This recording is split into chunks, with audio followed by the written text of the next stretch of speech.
Cuando él va a comprar el saco de cemento a las 9:15 de la mañana al otro día y vuelve, él despliega toda una serie de maniobras tendientes a generar una mezcla de concreto.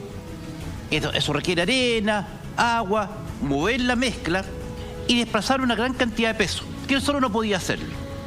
Posteriormente, depositado que sea el cuerpo en la bóveda, donde finalmente queda, en la bóveda de tierra que él hace para soportarla, desplaza una gran cantidad de material muy pesado, de escombros, que coloca sobre lo que él acaba de construir, sobre este fraguado rápido que acaba de hacer.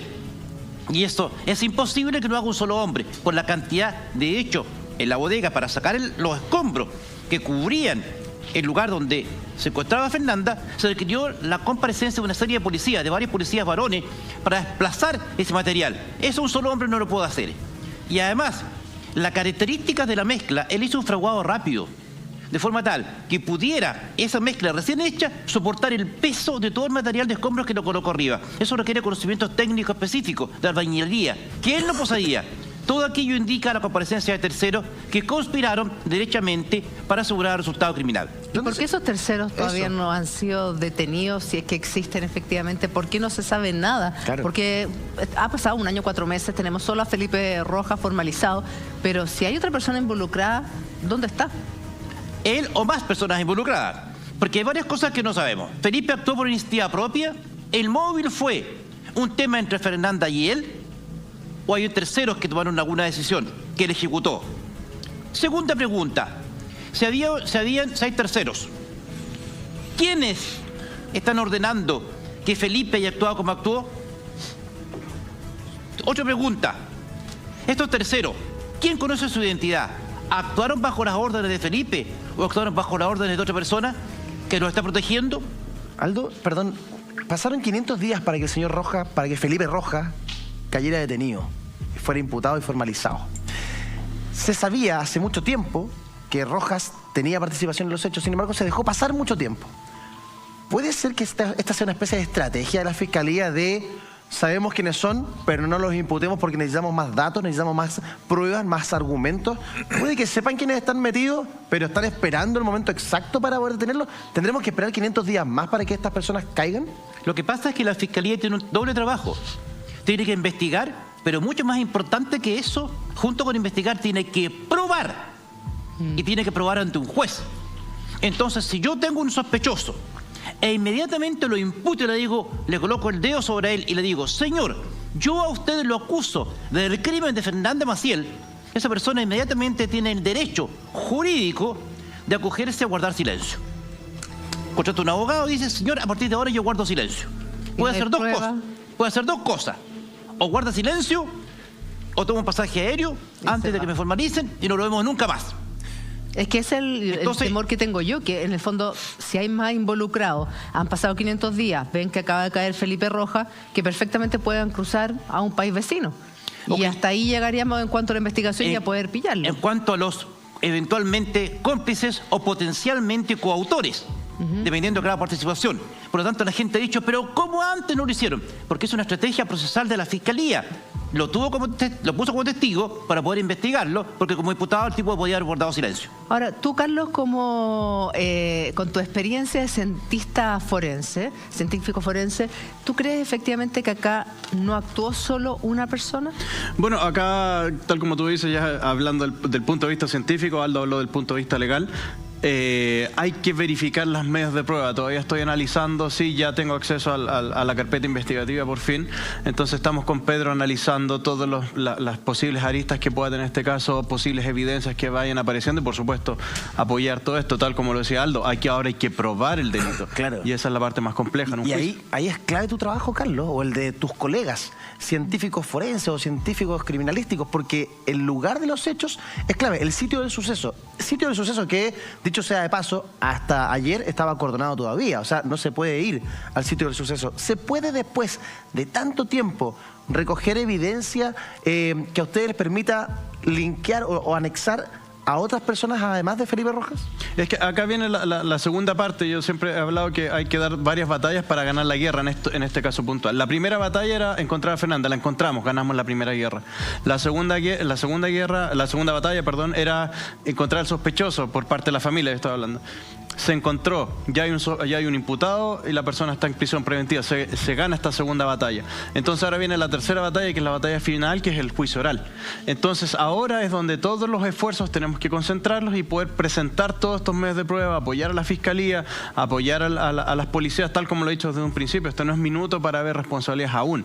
Ahora hay que continuar trabajando para poder resolver esto de la mejor forma posible. ¿Y hoy día qué se puede hacer en cuanto a pericias puntualmente?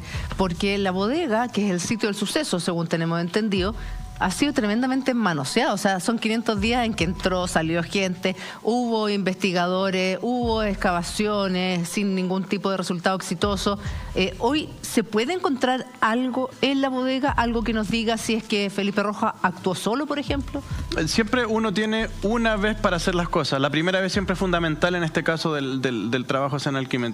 Puedes entrar muchas veces después, por supuesto, pero cada vez que vas entrando esta evidencia se puede ir perdiendo. O sea, se va contaminando. Sí, depende por supuesto también de la experiencia y la expertise de cada uno de los investigadores de escena del crimen que vayan al lugar, tener la experiencia. En el caso puntual, como estamos ya viendo con Pedro, la estrategia es poder generar, porque es una especialización de las ciencias forenses, por ejemplo, la recreación y la reconstrucción forense. Ya. Esta reconstrucción forense es una especialidad de la investigación de escena del crimen o la criminalística, y esto se genera y apoya en base a una reconstrucción. Tú tomas todos los antecedentes que hay hasta ese minuto y vas generando una reconstrucción. O sea, y vas que recreas ese día. Exactamente, y vas generando diferentes hipótesis. Esto pasó esto otro, puede haber ocurrido esto es imposible que ocurra por esto, científicamente por esto. Es imposible que tenga esta ocurrencia porque no tenemos elementos de prueba o elementos que nos puedan decir lo contrario.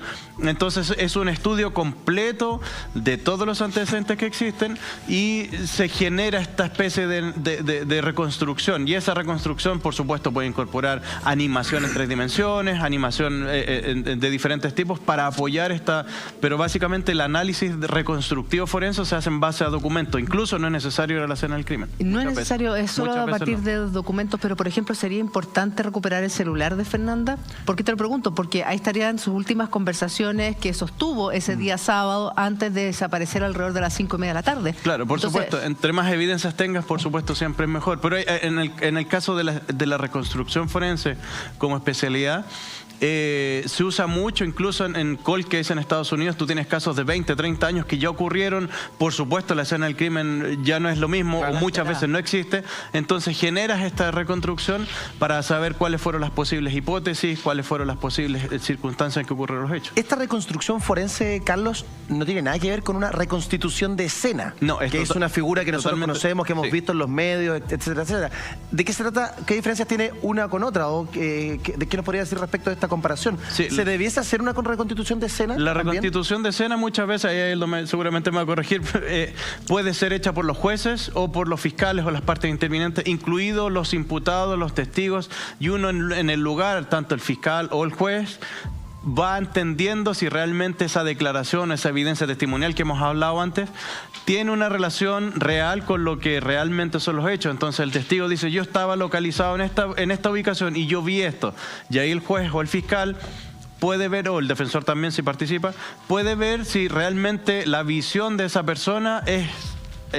por ejemplo, es hábil o se puede realmente o haber ocurrido lo que él está diciendo en su testimonio. Y ahí se van descartando hipótesis, el sospechoso, el imputado también colabora en este caso y puede guardar silencio, como que puede participar y se van retirando la porque en el caso de Felipe Rojas, él ha mentido todo lo que ha querido. Ha tenido declaraciones contradictorias, ha mentido, ahora último se ha guardado silencio. Entonces, ¿se puede confiar en lo que él pueda aportar para una reconstitución de escena general? Sí, mire, es que yo estaba escuchando atentamente lo que dijo Donaldo Duque y en relación a la mecánica. Aquí hemos visto después de la formalización, o antes, poco antes de la formalización, cómo se han ido dando los hechos que han sido presentados por la Fiscalía. O sea, ¿cuál fue la mecánica de esto? Pero cuando nosotros vamos a los intervinientes, en este caso específico, aquí hay 3 elementos que son vitales para poder determinar si hay más involucrados. Primero están las cámaras de seguridad.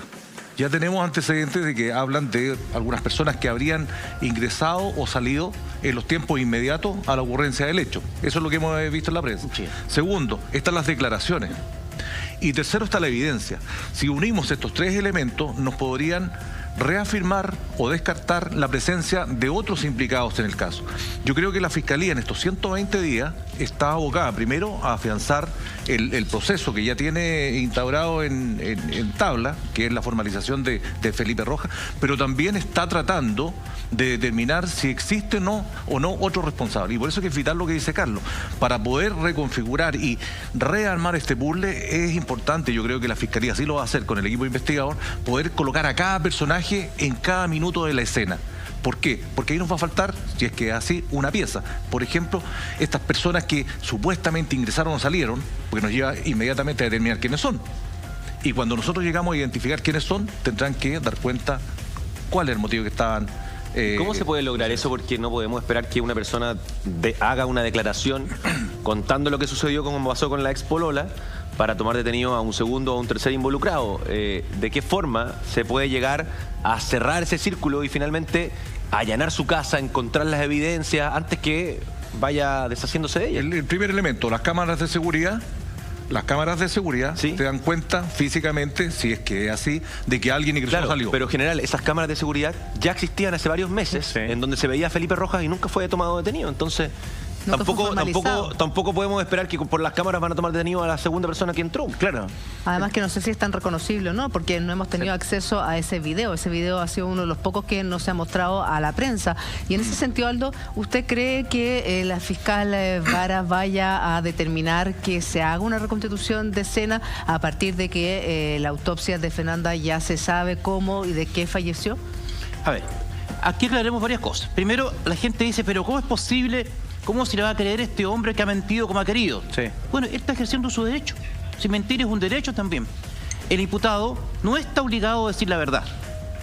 El imputado es la única persona que cuando declara exhortado a decir verdad. Él no declara bajo juramento. Él no está obligado a decir la verdad. Por lo tanto, la ley lo faculta incluso y no lo castiga por no decir la verdad. Pues hay un viejo aforismo jurídico que dice: no hay perjurio en causa propia. No hay perjurio en causa propia. Es decir, una persona que está imputada a un delito no está obligada a decir la verdad e incluso ni siquiera a declarar para no autoinculparse. Y en ese contexto el tema es bastante claro. ¿Qué hacemos, por ejemplo, si el señor Rojas en un momento determinado dice: mire señor, yo voy a confesar y voy a contar esto? Yo lo voy a escuchar, lo voy a escuchar. Pero nada me garantiza que esté diciendo la verdad, porque él no tiene la obligación de decir la verdad. Ahora bien, ¿quién ordena la reconstitución de escena? Solamente la fiscal. Aquí no puede intervenir el juez bajo ninguna perspectiva. Porque si el juez interviene, se contamina. El juez no puede conocer de las diligencias, excepto en 2 casos. Que, por ejemplo, cuando el fiscal cierra la investigación y han quedado algunas diligencias pendientes de la querellante y no las ha ejecutado, el juez le puede ordenar al fiscal hacer ciertas diligencias que hayan sido solicitadas oportunamente. Ya, pero en ese sentido, perdón, o sea, si la fiscal Vara dice, ok, hagamos la reconstitución de escena, ¿de qué va a servir? Porque Felipe Rojas va a seguir mintiendo. Claro. ¿Para qué sirve la reconstitución? O sea, en el fondo va a decir, no, acá ella se cayó, se pegó en la cabeza, cuando ya sabemos que no tiene un golpe en la cabeza, pero el tipo puede seguir engañando. Es muy importante, porque muchas veces sirve para inculpar. Porque si él establece que Fernanda entró en determinado ángulo por la bodega, dice que se cayó en tal zona y se pegó en tal parte, y establecemos que eso resulta físicamente imposible, se puede incluso hacer una prueba para inculparlo. Ah, para eso es la reconstitución. Entonces, muchas veces las reconstituciones de escena, a pesar de la mentira del inculpado, del imputado, que está en su derecho a no decir la verdad, permite generar antecedentes precisamente para inculparlo. Perfecto. Eso es súper importante, porque uno puede decir, ¿para qué vamos a hacer una reconstitución en base a mentira? Si no va a decir la verdad. Bueno, justamente para que esas contradicciones sirvan después como argumento en el tribunal. Se hagan patente, manifieste y evidente, se levanta la policía. ¿Qué hace? La policía levanta un acta. Y en esa acta, ¿no es cierto?, son antecedentes que posteriormente son usados por la Fiscalía. Así es, Donaldo. Y es como, por ejemplo, hemos conocido que él dijo en algún minuto que el cemento lo iba a utilizar para arreglar una animita. Una gruta. Y eso no es así, es una contradicción vital.